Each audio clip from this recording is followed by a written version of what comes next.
นะคะตามอันนี้ให้กิน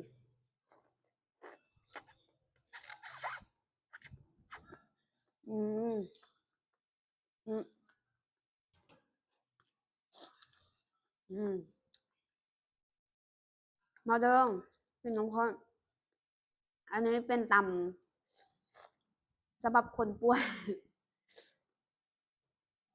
ตำเส้นแก้วแล้วมันมีแต่ผักกะหล่ำแล้วก็มะเขือเทศอืม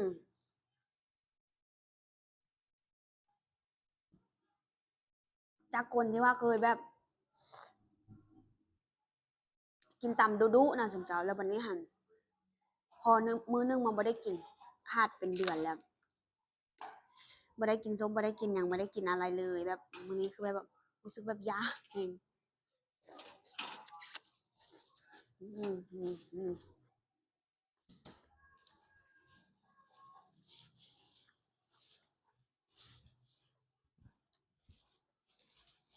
ใจสิขาดแล้วก็ระวังเนาะส่วนหลายคนที่มากินตำนี่นะผู้หญิงเฮานะมันหลีกเลี่ยงบ่ได้เนาะ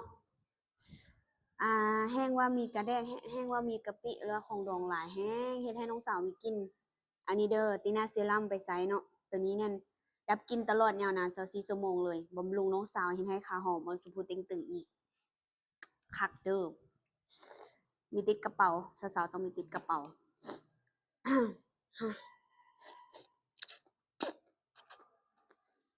อืมสิเว้า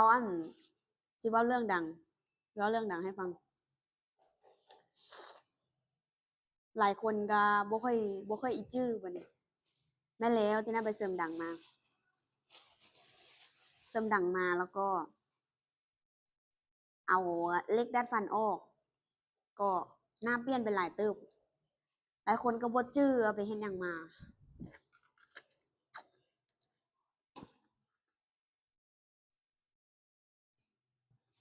ความจริงบ่ได้ให้เลย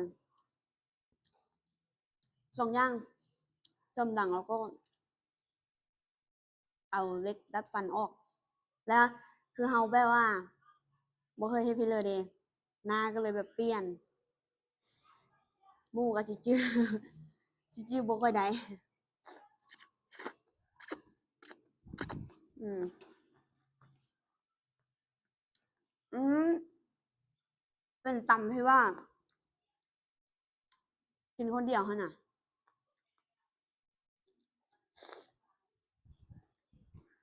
ตำนี่ก็บ่มีหยังหลายมีแต่ผักกับอันนี้แหละแบบรู้สึกว่ามึนๆอยากกินแฮง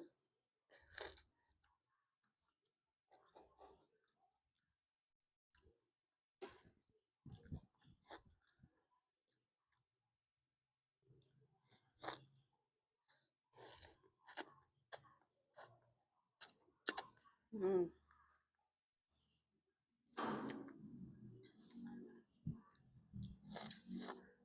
ยังบ่ได้จิตสะใจเนาะแต่ว่า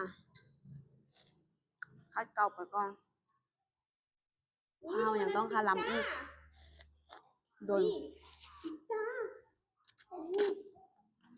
หากระหินว่ะ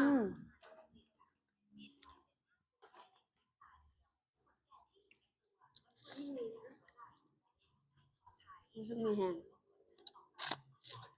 อืม